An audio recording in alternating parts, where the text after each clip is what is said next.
we the first to do it. And all these other nations are just our children. Even the pale skin was made in our image. Read the book of Ruth and check out your lineage. It's the melanin that gives us a dark complexion. That's a gene, no color separation. The Willie Lynch let it work to perfection. 2000 something and y'all still guessing. Don't know your nationality or your family tree, cause you refuse to. Yeah, you back. You came back to see us again. You're on the Think Tank Show right here on the best station in the nation. This is TV33 WHPR. I'm having a problem hearing myself right now. It's like I'm so used to when I'm running my mouth, I can hear, my beautiful voice. Yes. Especially when I get my Barry White on, right? I think Brother Henry's going to help us with that. You think? I know for sure. Henry Tyler? Yes, he's got it covered. The vice president of WHPR. Yes, he's got it covered. I think we need another vice president. No, I don't think so. I do. I think he's doing a fantastic job. I think I should be vice president. If he was running, I would vote for him again and again and again. For office? Yeah, for vice presidency. Of WHPR? Yes. Or office? Both. Wrap it up. He'd be a better vice president than Pence anyway. This Since we're talking elections. Y'all don't even know. We got Mr. Henry Tyler in the background talking stuff too, man. And he talking about he running for political office. I mean, we do have elections in the city of Detroit on Tuesday. Do we? Yes. This is Highland Park. August 8th. Detroit. I know, we're family. Hamtramck. That's right. Southfield. Exactly. Inkster. That's right. Dearborn. Oak Park. Yeah. And then we on the World Wide Web, Google TV. Exactly. But So we have immediate. family watching us on the East Coast. Hi, East Coast. and But the South. people we need to pay close attention today is Wayne Yes. County. Yes, it's all about Wayne County. Wayne County. See, a lot of people don't understand that the Think Tank Show is not just people have been following the Think Tank Show for a very long time. So most of the people already know that the Think Tank Show we're multifaceted. Yes. I've been going to school. I love that. learn. I like that word. Multifaceted. I've been going to school. But anyway, so we're not just, stuck in one demographic. We're trying to patronize as much of our people as possible. So in this political season right here, this election season right here, we want people to be held accountable. Right. They're going to say a lot of things. Right. And when they get up, not all of the people that get in there, but people who are inspiring or inspired to be politicians and to run for office, they get in there, but they get in there with these promises that they're not going to fulfill. Unfulfilled, yeah. They've Their learned that constituents are frustrated. You're right. And they learn the how should we say, the political atmosphere or the weather, so to speak. And they understand that, okay, well, I need to say this and I need to do that in order for me to get my people to vote for me or to get people to vote for me. And one of the things that our people need to understand is once you vote for a person and you get them in office, that doesn't mean they no longer work for you. As a matter of fact, that's who they work for. They work for you. They work for the people. Should be considered public servants. Right. So when you put them in office and they're not keeping their word, I have to always remember I'm on television and FCC rules is applicable at this particular hour. But as a homeboy, I got some things that I want to say. Right. But I'm good when you have politicians that say what they want to do and how they want to do it, and then when they get in office, they stick to that agenda. They don't deviate from that. Right. Like most politicians do. They get in there, they already know once the people put them in there, the people is just going to walk away. Once they go in there and they get their vote, they gone. They ain't gonna pay attention to what's going on. And they're just most of them that who they voted for is just doing it's gonna do what they said they right. were going to do. And they And don't check back in until it's time to vote again. And they're like, okay, so did these things actually happen? Did you achieve this? Did you achieve that? This was on your platform, and this was your agenda. Did you actually do whatever it is you said you were going to do? So it's like a check-in, but it's after however many years, and then now it's time to vote again. It's how do we stay engaged and active and make the politicians accountable throughout the entire time? Have we lost our interest in politics? Have we now turned and said, you know what, we've been voting, we've been Republican, we've been Democrat, we've been independent, and we're still poor. We're still in a bad state, a bad condition. Maybe hold on. System The key word is just not working altogether, or the key maybe word. we just haven't had an opportunity. We haven't given it enough time. We're still poor. Yeah. But yet we play. The masses We of spend black people 1.2 are still trillion. poor. But yet we still pay, or we contribute 1.2 or $3 trillion in to the economy. National economy. Yeah. But the problem is it's not to our own economy. Our dollar does not recycle. That's the way only that reason the why we're dollars poor. Recycle in other communities, right? So what are we going to do about it? And how can politicians help us with that problem? And would it then become viewed as a racial situation? Because can a politician boldly come out, a black politician boldly come out and say, I want to help black people in the city of Detroit or black people in the nation become richer, become more solvent, Why become not? more independent? Would that be viewed Jewish as a Americans negative do it. thing? White Well, Americans do they do it. behind closed doors, or No, they do it right in on their open face. mic? They do it right in open mic, right in your face. They just have what you have, covert language. Right. Let's make America great again. Right. There's the dog whistle. There's the dog whistle. So we have a lot to talk about today. We're going to be interviewing. Hi, everybody. Assalamu alaikum. I didn't give you the proper greetings, Sister Katrina Muhammad. We're going to be interviewing one of your candidates for city council, Mr. McAllister. So please stay tuned, because after my co-host and I, Brother Sutton Bay, get done chatting it up and kind of, setting the tone, I have some questions for him. And I want you to call in with your questions, because whether you live in Highland Park or wherever you live, the city of Detroit matters to black people and black America, and to me, I believe, to the world. I believe that God came to the city of Detroit in the person of Master Fard Muhammad. Allah came himself to our people in Black Bottom, Detroit. Detroit is very important. People from all over the country, black people from all over the country, moved to Detroit to have a better economy for themselves and their family. So Detroit is important, and I refuse to allow the nation or anyone, I'm talking about the nation, not Nation of Islam, don't get it twisted, the nation in terms of the United States of America, dismiss Detroit like they recently have done in this new movie, Detroit 1967. Have you seen it? Yeah, well, I haven't, but I'm going to tell you something. We're going to talk about that in the I'm show, going to tell you too. something. I'm going to look for Pookie as soon as I get off work. Okay.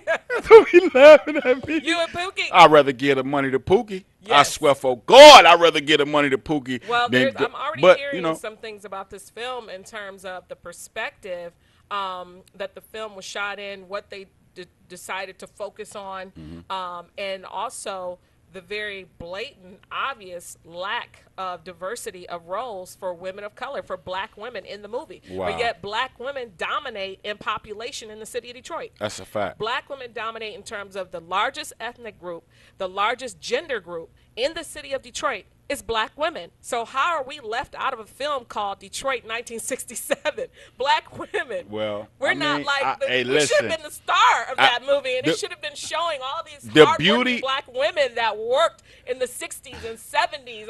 I don't have anything to do with that movie. That's the beauty in it. So I don't have to worry about getting hit in the head with a skillet later on down the line, wasn't talking about his why fault. you ain't put sisters in there.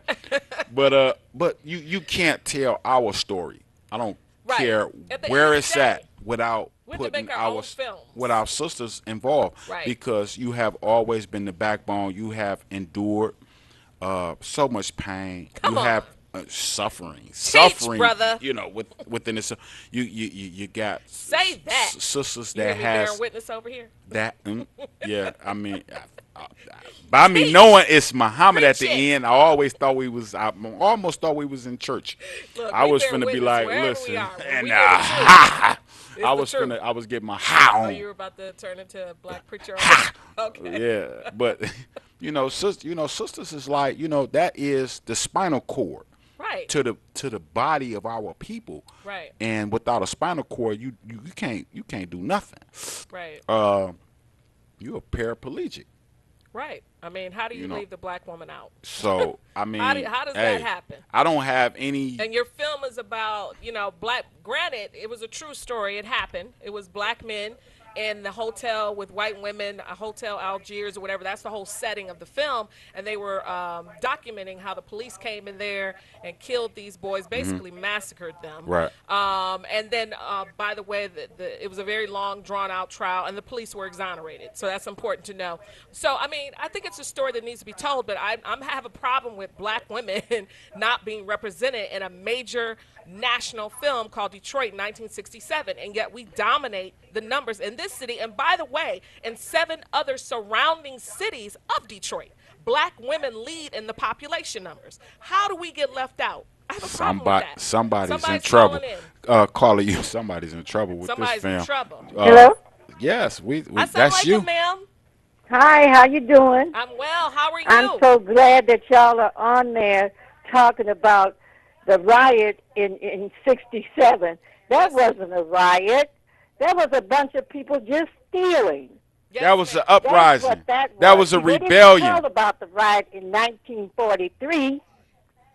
Those are not riots. ma'am. Those No, are the- in uprisings. 1943, that See, was a but riot. let me cut you off for a second. Let Don't me hang say up, this ma'am. right We here. wanna talk to Do you. not hang up. Let me say this right here. Oh, go ahead. Anytime Go right that they ahead. say that what we did I'm is not- a riot, I'm not. according to the definition of a riot, compared to an uprising and a rebellion, I'd rather accept what we did as being an uprising and or a rebellion versus a riot. See, we had a reason for what we was doing.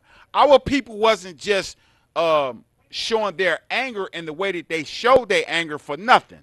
We was being oppressed. We was being mistreated. And when your person or a people is being oppressed and mistreated and they do the things that our people did, that's not a riot. It's an uprising. It's a rebellion.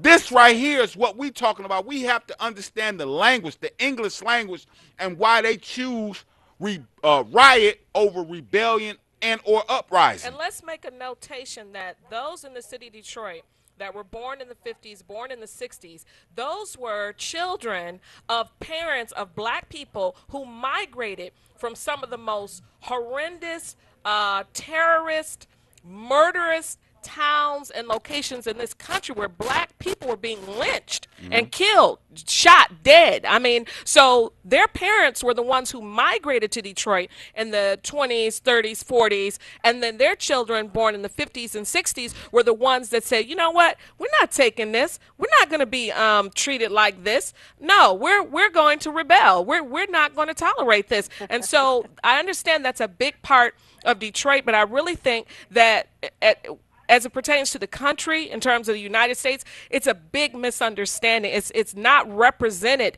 in the right manner, and I'm so glad you called in, ma'am, to talk about that and to talk about 1943 and our struggle in this city. Do you have a response? Well, my father came here with Marcus Garvey. They came from Jamaica to the city of Detroit. And they had opened up this Marcus Garvey movement. And see, people are using it now as a different thing than what it was when I was a child. Yes, ma'am. He died when I was 4 years old, Marcus Garvey and my father. They died. But they kept the Marcus Garvey movement going on. But people have disrespected it all the way, because you have more Jamaicans in the city of Detroit than you have city Detroiters. And these people will fight at a moment to take care of their people. What they did for that 1967, that wasn't a riot. People should stop talking about that like that was a riot. We rode down the street the next day over there, because I live on the east side. We rode down that street. They were just stealing, breaking in things, stealing stuff, burning up some little houses. But what it was, they said on the west side over there, that was for the elite people. The east side was the darker people. But see, all of that was a bunch of bull. And why they made a picture of that thing in 1967 was a shame. That's when I got hired at General Motors in 1967. And that's how these people got hired in these plants. They tore down the streets and put expressways on them. Hastings Street is an expressway. All those streets are expressways now. You know, people got to come together like you two, y'all together and everything, and y'all trying to teach people things. But see, I was raised with the Marcus Garvey movement. They can't teach me anything. I went to the movements on St. Albans ever since I was 6, 7 years old. Wow. 7 years old, and I'm 81 years old now. Wow. And I know about the movements in the city of Detroit. But it's the idea that we don't stick together. We rather talk about each other. You're black this and you're this and you ain't got that. And you always, you're bald-headed heifer and all kind of names. Because you had some light-skinned people that thought they were better than the dark-skinned people. That was a bunch of bull. But see, I'm a born person. I was born here in the city of Detroit. And I'm going to die here in the city of Detroit. Yes, but ma'am. It's the idea. I fight for my people. My people. I don't care nothing about Marcus Garvey movement, the Muslim movement. I care about black people who need jobs. The children need schools. Everything in the city of Detroit belongs to the black people. But we're fighting among each other, and that's not right. I wasn't raised to fight against my own race of people. But we got people fighting against us. Yes, ma'am. And they think it's a big deal. Go down to the city-county building. You got all those black people working down there, and not two of them will say a decent word about a black person in the city of Detroit. Well, I want you to stay tuned I because like what y'all are doing. I like what Tyrone is doing too. You know, you're trying to tell the people things what's going on. Sister, you know you done took over the show, right? Now listen, sister. She's our elder. Elder, please. Forgive me, She almost she's 81 years old. She said, I got something to say. I need permission. But I just love to listen to Excuse me, programs Elder. like this. I Y'all need keep up the Elder, good please. Elder, I need to ask you a question. Yes. Can I get permission from you to cut you off and go to another caller? Yeah, we have another caller. You're going to stay tuned, ma'am? You do. Thank you. Thank you. God bless you, ma'am. Caller, Thank you so much. With the Think Tank Show. Assalamu alaikum. Good afternoon. Good afternoon, sir. I really appreciate the elder that was just on, a.k.a. Miss Eastside. It is so refreshing to hear that passion, fire. Yes, and she was 81 years old. Love for our people. Yes. I mean, she loves our people. Yes, she does. You can and hear every it. time It was she come to the passionate. plate, she taking up for us. Yes. And that is really, really heartfelt. I just love that woman. What is your comment regarding the new film, Detroit 1967? Look, the one that came out today? Yeah. Yeah, I can't allow myself to be re-injured. I'm not going to That's good. sit up and let Hollywood put on tape that will last forever the slaughter of young black men. I can't do it. You know what I'm saying? I'm not supporting it. It was produced at the highest A-list level of Hollywood. The same entities that produce films like E.T. and those kind of films. I mean, they went all out for this. I don't trust it. Mm-hmm. I won't support it. And they, of course, it would be asking too much for the film when they were writing it to talk about what happened to the police officers that killed those brothers. Right. Nothing happened to them. Right. It didn't make the film, I heard. That's what we need to be talking about even today. Exactly. That they were exonerated. And so now where are they? And then I want to know, did the parents or somebody, were they able to sue them in civil court? I mean, what has happened with the follow-up? Because obviously that was a huge injustice that has never been rectified. And they don't even talk about it. Right. You know why they don't talk about it? Yeah, same reasons why they don't talk about Ayanna Jones. And Exactly. the same reasons they don't talk about the perpetrators of Boko Haram, the kidnap of 280 sisters in Africa, and it took 2 years just for us to build up the momentum to get them back, some of them back, so to speak. You know, so I mean, when it comes down to us and our struggle, it's something that's always been swept up under the rug. But one thing we got in store for you today is we have a politician that's going to come up here. He's going to talk to you. You're going to hear Sister Katrina Muhammad and him deal with the issues when you're talking about Wayne County. You're talking about the city of Detroit. Sir, do you plan on voting this Tuesday on the 8th? Yes, reluctantly so, but I will, It's because important.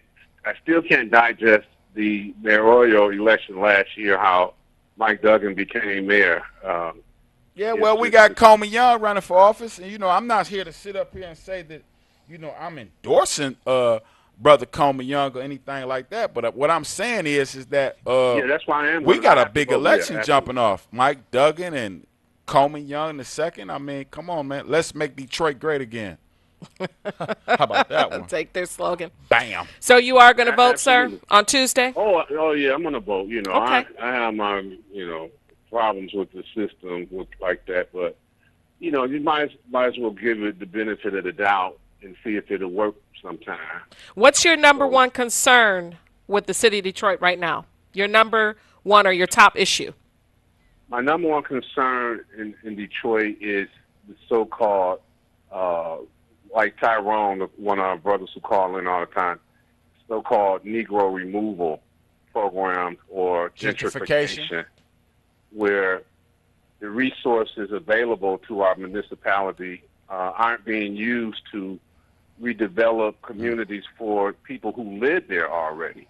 What they do is devastate communities and neighborhoods, bring the property levels down, everything is What's the brother dirt name? cheap. Then the gentrification folks come in, buy everything up, and turn it into their paradise. So I can't believe where they Well, get I'll all tell this you. money from all of a Let sudden? me say this to you, bro, because we got to get ready to go to a break, and because we got Roy McAllister Jr.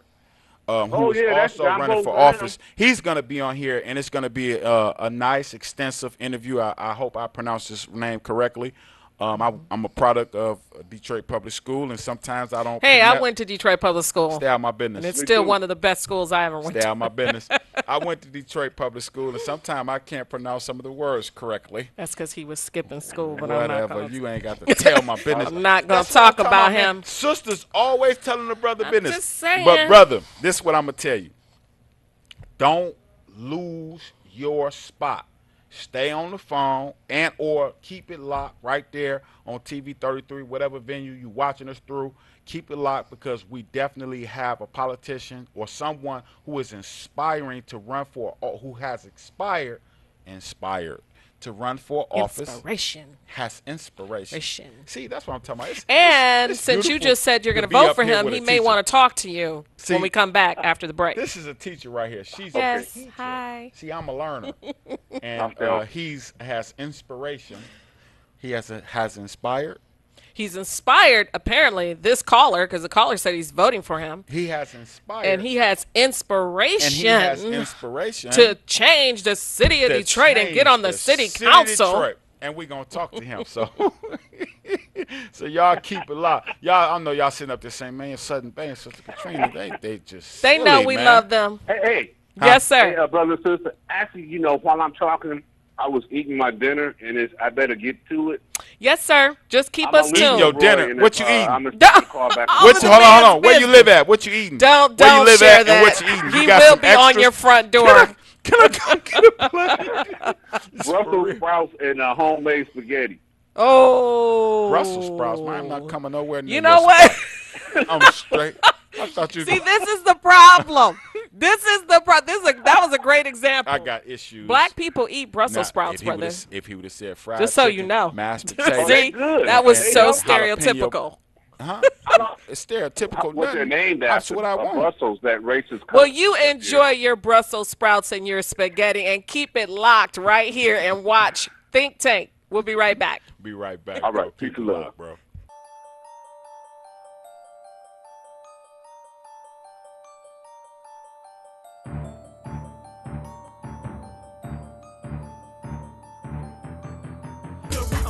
I'm phased up, illuminated. I see you watching, I know you hate it. We done woke up, re-educated off of Jubilees. Demonstrate a new nation, come of age. A long way high from them slavery days. Let my people in before we kick the dough. Had them up tees coming with the swords.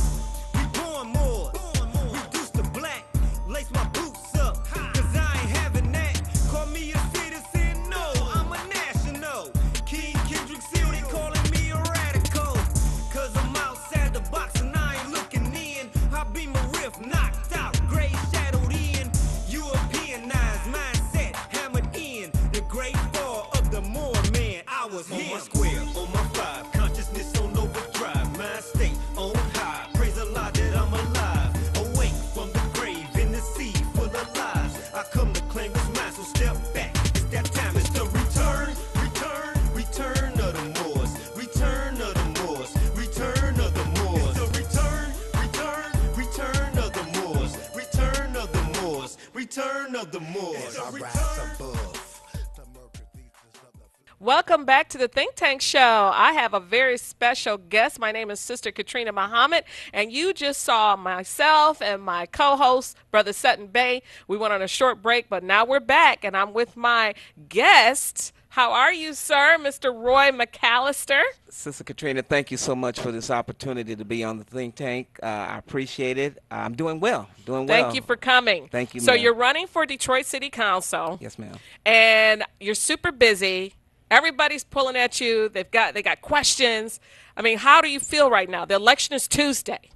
So how do you feel? Are you like running out of air? Like, I'll be glad when this is over. Or are you just like catching your win? Like you're like, yeah, this is great. You're in it. You're excited. I'm at that second win now. Second win? That second win. Oh, that's yeah. good. We're ready to go. That's good. So, we just had a caller that called in and said he's voting for you. Yeah, and I appreciate that brother too. I really do appreciate him, because my thing is that we have to have people in there that have confidence in those people that they're going to put in office. So you ready to take another caller? Yes, I am. Okay, let's take this caller. All right. Welcome to the Think Tank Show. Assalamu alaikum. Hi. Well, I was going to just call and weigh in on the conversation of the riot or rebellion, whichever you called it. But in terms of the city council, we didn't start having a strong black presence on the city council until after we had a black mayor, or the rebellion, or whatever you want to call it.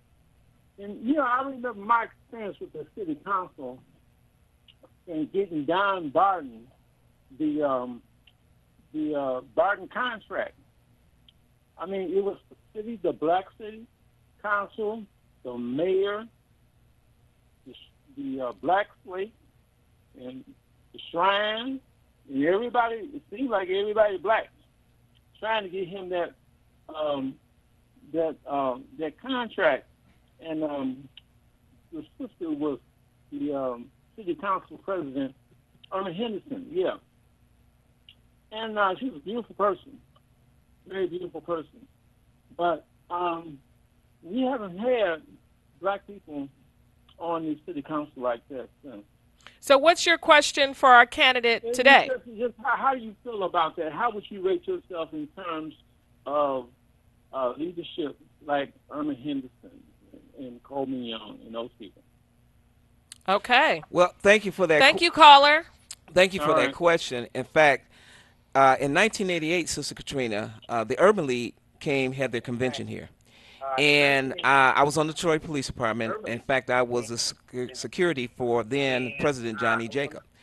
And I had the pleasure of meeting those then council people And when I spoke with them and when you listen to them, they really cared about the people. They really fought for the people. And although a lot of them were great friends with Coleman Alexander Young, when he did something that wasn't for the people, they still stood out. And I stated that after my years with the police department, when I retired, that's how I wanted to complete my service to the city of Detroit. So that inspiration, what this gentleman has said, was also the inspiration that got me involved and wanted me to continue to serve like those folks at that time served. Okay. And I think what he's expressing, and a lot of folks are expressing, is the fact that that's what we lack now. Okay. We lack people that care about people. We lack people that's going to fight for people. We lack people that's going to listen to people. And as well, I was talking to you earlier, Sister Katrina, you know, I was running a little behind because I was talking to an individual. And a lot of times we get well, I got to go here. But I wanted to hear what that individual had to say. Right. So those are the things that I bring to the table, as this gentleman has expressed, caring about people. And you have to, first of all, you have to care about yourself. Exactly. Once you care about yourself, then you start to care about people. Exactly. And then you go on and you listen to people and you listen to the things that they want to do. So to answer his question, that also inspired me as well. Let's take this other caller, and then I'm going to get into some of my questions. But the callers, they've got some great questions. Yes, they do. Welcome to the Think Tank Show, caller. Assalamu alaikum. I just want to say hello to Roy McAllister. Roy, this is Miss Person, Hey, Miss, how you doing? the East Side lady. Yes, you know ma'am. Who I am. So does he have your vote? Oh, yes, he has my vote. That's my buddy. Okay. And Coleman Young has my vote. Coleman Young Yes, has my ma'am. vote also. Yes, ma'am. So Thank you. are you encouraging I'll talk to you others later, to? Roy. Oh, okay. Yes, ma'am. Thank you. Thank you, Miss Percy. So look, you've got your folks calling in here. They're excited about you. Well, you know, to be honest, Miss Percy, I've done some things. She's called me up, and I've done some things for her. Okay. And to be honest, Miss Percy does not live in my district. Okay. But, you know, it is folks like that that I want to not only work with for the district, Right. but also work for citywide. So you're District 2. I'm District 2. Can you explain to our viewers where is District 2? Yes, ma'am. And if they don't know what districts they live in, how do they find out? Okay. District 2 goes from 8 Mile all the way down to Davidson. It goes from Southfield all the way to John R. And what I tell a lot of people is, a lot of people can identify with their zip codes. District 2 zip codes covers 48203, 48221, 48227, 48235, and 48238. 48235. Yes. So if you're in one of those districts, I'm your council person. Okay. Yes, ma'am. Wonderful. Okay, so what is your platform? The What are the platform- main things you want to do? Revitalization, quality of life, and being a voice at this council table. Now, that's kind of broad, Yes. quality of life, revitalization. So break that down. Reason why I say that, Sister Katrina, is because District 2 is so diverse as Yes. far as status, social status, that you can't really say, well, it's going to be this, it's going to be that. Okay. Because revitalization for someone that's living in the Puritan, Livernois area is different from someone that's living in Green Acres, Palmer Woods, Sherwood Forest area. Right. So that's why I say I have to look at, and I have been looking at, what's being affected by those individuals. Right. We also have to look at recreation centers. Well, I know what's affected by those individuals in that area, District 2, because I live in District 2, and off of 8 Mile, I travel to and fro to get here to the studio. I take 8 Mile to Woodward and drive on down, and I see these greenhouses everywhere popping up, these marijuana, THC Yes. places that are like killing our people. I'm not a supporter of this. And what's very interesting is you do not see these greenhouses, these marijuana medical spots over on the other side of 8 Mile. ma'am. Yes, You do ma'am. not see that. And so I'm bothered by that. I'm really troubled. I'm really bothered, and I'm trying to understand, how did that happen? And are we selling out our city to another poison that's going to be located literally every other block, like the liquor stores? Every other block? What's going on with that? So, Sister Katrina, I'm glad you asked that question, because there at one time there were over 300 medical marijuana dispensaries. Okay. There's only depending on who you speak with, there's only 138 to 104 square miles in the city of Detroit. So we had more medical marijuana dispensaries than we had miles in Detroit. What I'm looking at is the fact that you're absolutely correct. Across 8 Mile, across 5 Points, they're not allowing it. Right. But see, what we're having is that, first of all, there was never an ordinance to regulate these people from coming in. So now, whose job would that have been to create the ordinance? Is that the city council? It's the city council. Okay. It's the mayor.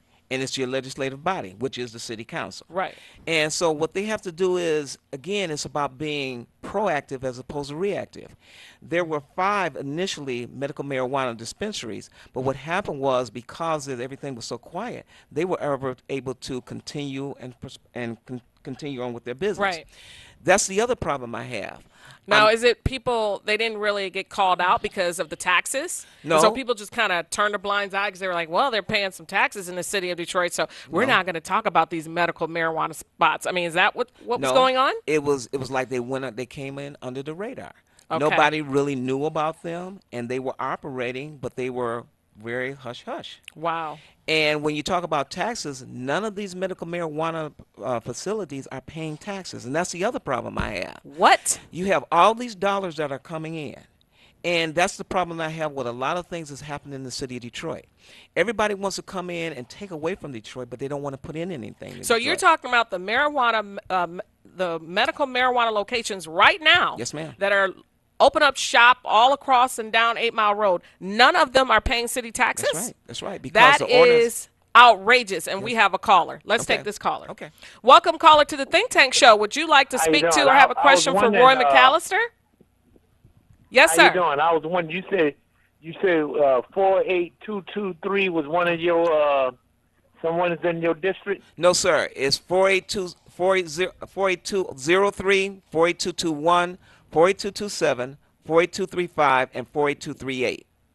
Oh well, I hope you have good luck. Thank you so much. Folks that I know that live in them districts to vote for you. Thank you And, so much. Because where I'm staying at now, I hadn't been here for 3 years, and I used to be in District 5. But people that I know, friends and relatives in the district, I'm going to encourage all of them to vote for you. And good luck. Thank you so much. I really appreciate it, and I will work hard for you. Thank you. All right, thank you. Thank you, sir. So you were going to expound on the medical marijuana locations. And the fact is that everybody's coming in. These medical marijuana, if they wanted to, one thing that the current person that's representing District 2, there's a big push. That is one of the reasons, Sister Katrina, why they do not want me in this position. Because the medical marijuana people know that I'm going to start looking at things, I'm going to regulate things. There are certain ways that you can bring out your medical marijuana. I'm not against people who really need medicinal purposes for their health.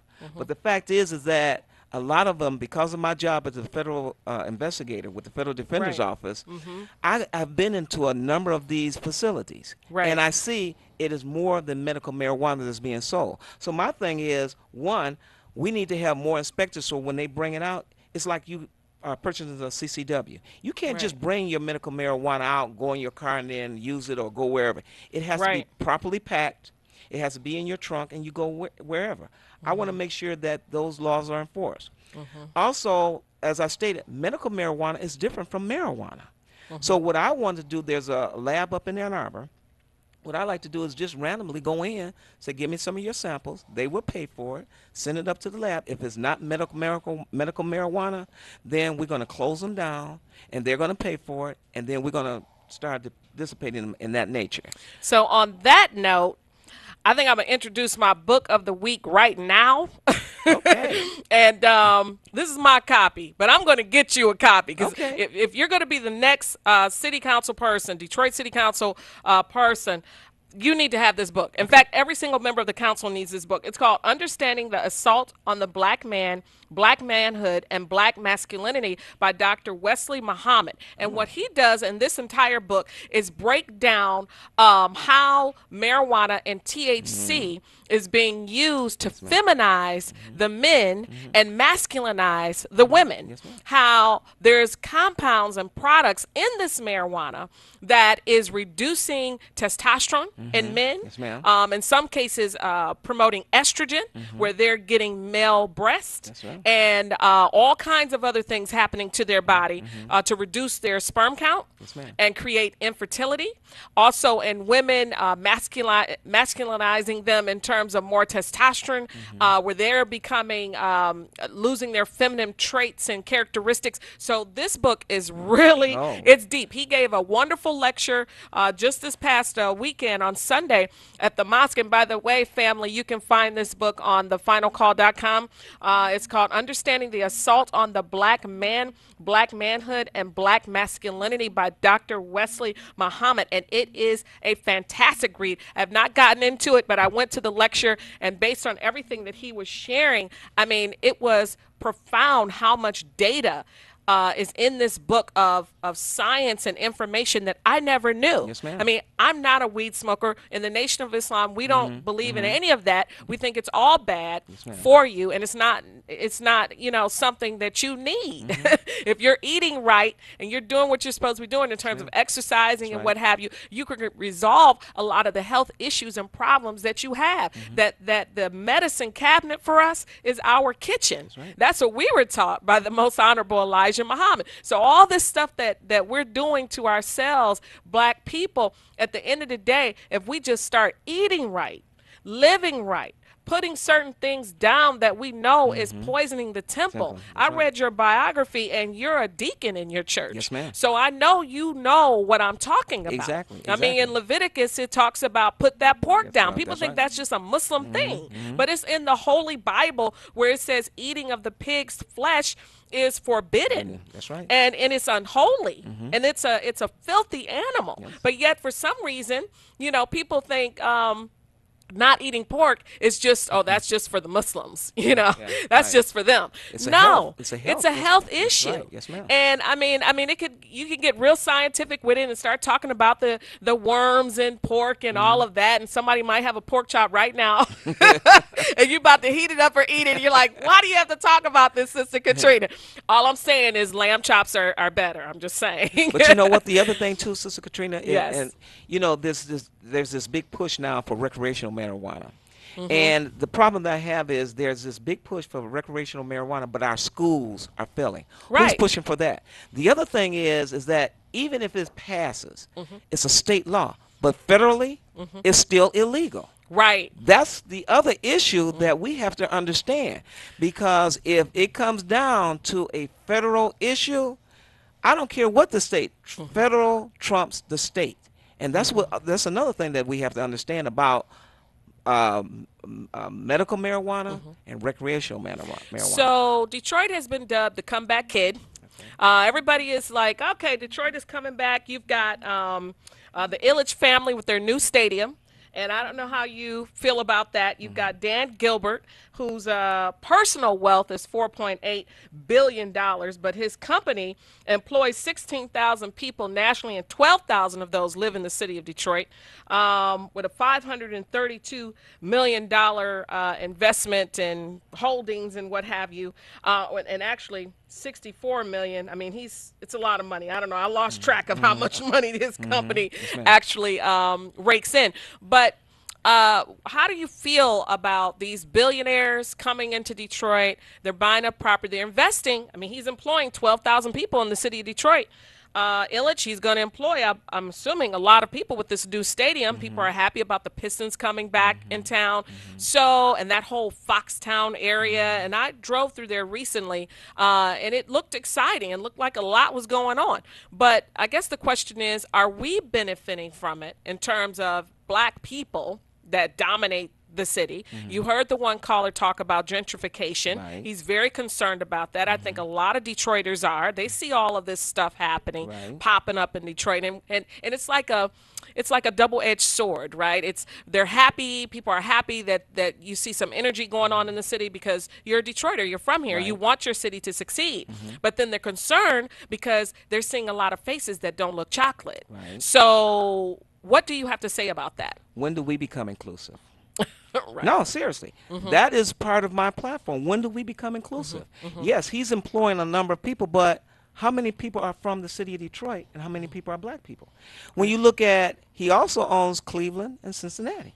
Yeah, a And lot of holdings in right. Cleveland. That's right. Cleveland Cavaliers, and you all can Google it yourself. Exactly. So now you're coming to Detroit and you're bringing the same thing into the city of Detroit that you're doing in Cleveland and your other holdings. And so my problem is the fact that, again, when do we become inclusive? Yeah, the jobs is down there, just like the $34.5 million that they gave to the billionaires, but then you're taking money from the schools and the children, and the Institution of Higher Learning, WC3, is expected to lose $100 million.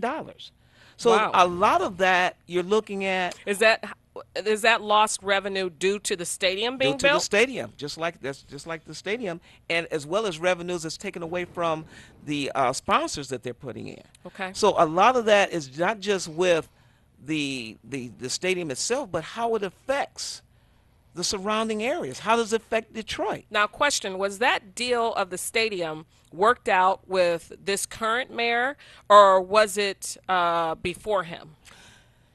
It was. Because you know how projects yeah. get worked out years in advance, and then they finally get built, Right. and then the current mayor kind of takes credit. But really, it was something that was worked out like 2 mayors ago or whatever. But see, that's the thing, Sister Katrina. It was worked out, but then when the Pistons came in, you're talking about a whole new deal. Okay. Anybody who talks about contracts or looks at contracts, Right. anytime there's something new or there's something that's taken away, that whole negotiation deal has to be renegotiated, sent back, Okay. and then come back forward. And so you're That was saying the not done. current city council, that was not done. That was not done. Okay, and we don't know why it wasn't done. Exactly. You know? Interesting. So that's the problem that I had, and I'm Okay. looking at, as well as when you look at with the Illages was going to do all the overage with that project. Okay. But now you're talking about the Pistons coming in, and this is just my belief. I haven't read all the data because I haven't had access to it. But Okay. my belief is that $34.5 million was to bring the Pistons in and say, look, the Illages and the Gores will split these dollars, but we'll put the burden on the taxpayers, the citizens of Detroit. Not See, good. this is how I look at it, and this Right. is what the city council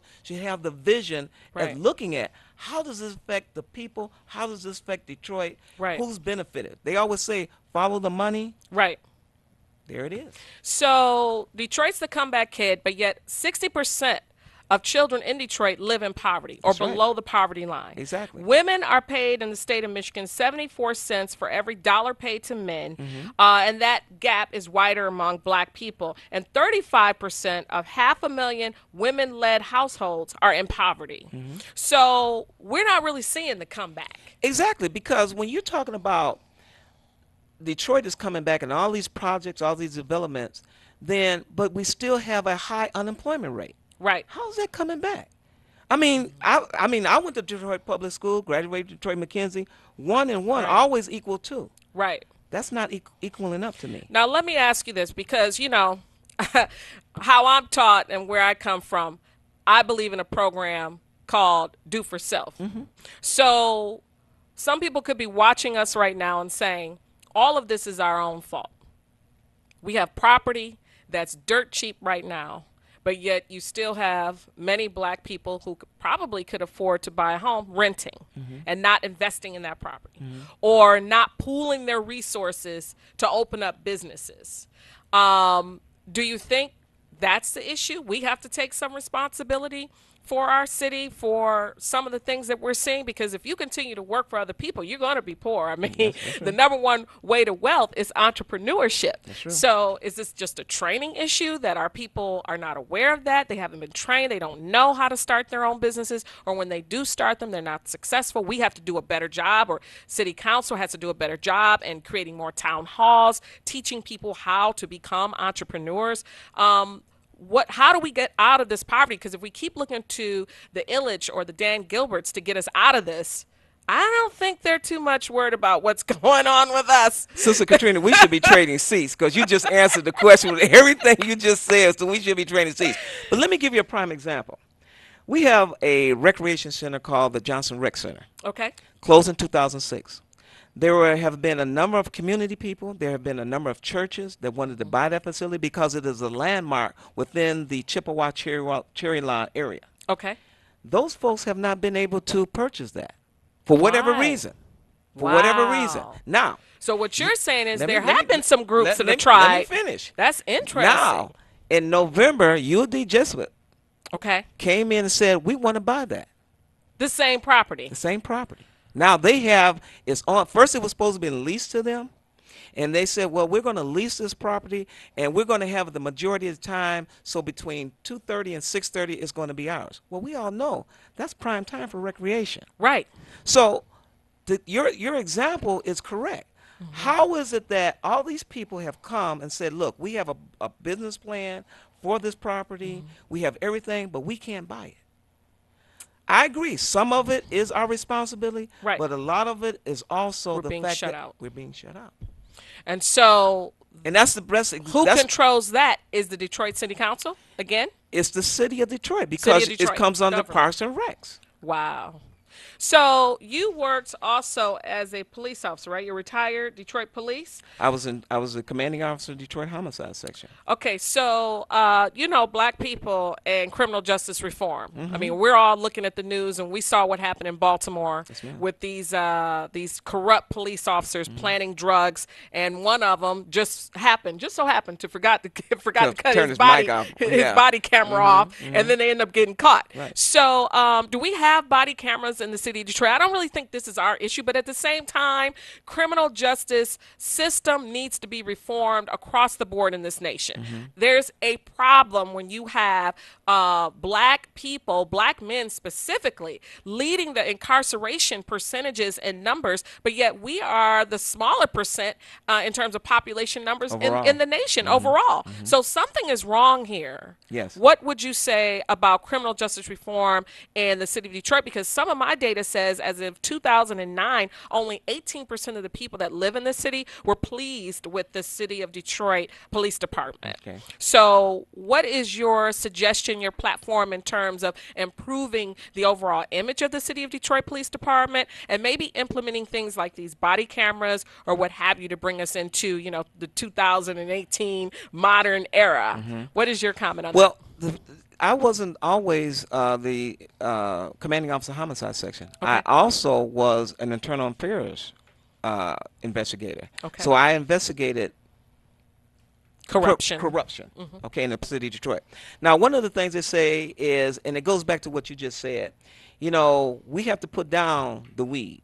Yes. Lord We have mercy. to start making sure that we take care of ourselves. We have to start making sure we take care of our minds so Right. that we can be competitive for that. Right. Okay, they throw these excuses in. But there's a number of black colleges that they can go to recruit. There's a number of people that are here that can be recruited. It's about how you want to recruit. Because when you bring someone down that, one, does not live in the community which they're serving, and two, that is coming down and they don't really understand the culture that they're dealing with, that's a problem. So those are the things that we have to do.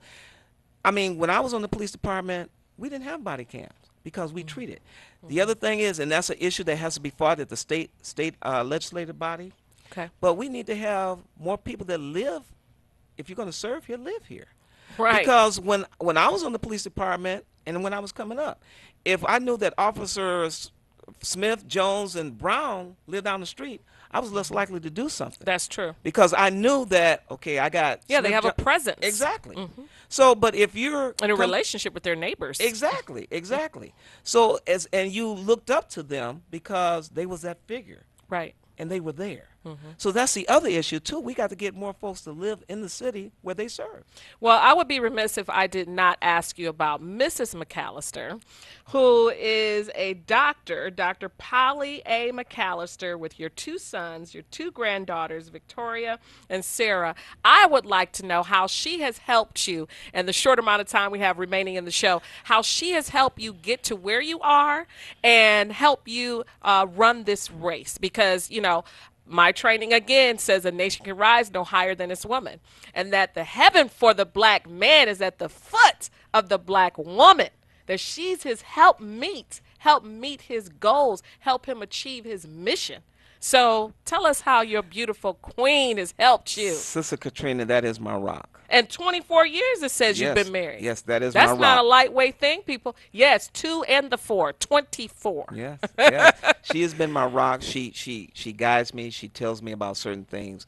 You know, she has a doctor's degree, but she was a vice officer with the Detroit Police Department. Okay. So there's a lot of things as far as returning citizens that she helps me out with. People that are trying to maintain the rehabilitation from falling off the wagon. She talks to me about. A big issue is human trafficking. Yes, it's She's number 2 in the a $38 billion industry. She gives me advice as far as that, what's going on with that. And it's like you said, you know, she gives me that woman, that motherly type advice. So she's been very instrumental, not only with this campaign, but she's always been very instrumental in my life. And it sounds like your life partner. Oh, yes. Oh, yes. That's wonderful. It is. So in this last couple of minutes, what do you want to share with your maybe potential constituents and the viewers about you and why they should vote for you? One of the things for city council. One of the things that I heard Brother Sutton Bass talked about was politicians. I've been serving all of my career, my employment career. I look at myself as a server as opposed to a politician. The greatest joy I have, Sister Katrina, is helping people. They have the smile on their face that they're satisfied.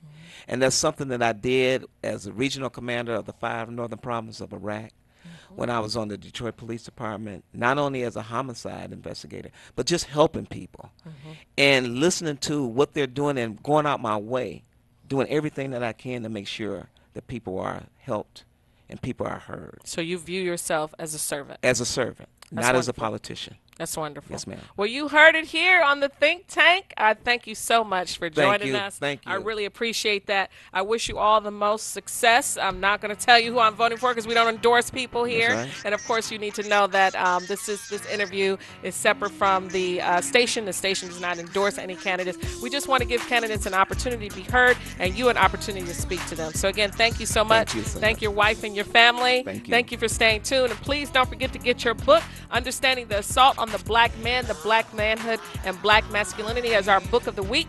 This is by Dr. Wesley Muhammad. Tell those young people, put that marijuana down. They need to read this book so that they can understand what's going on to their body.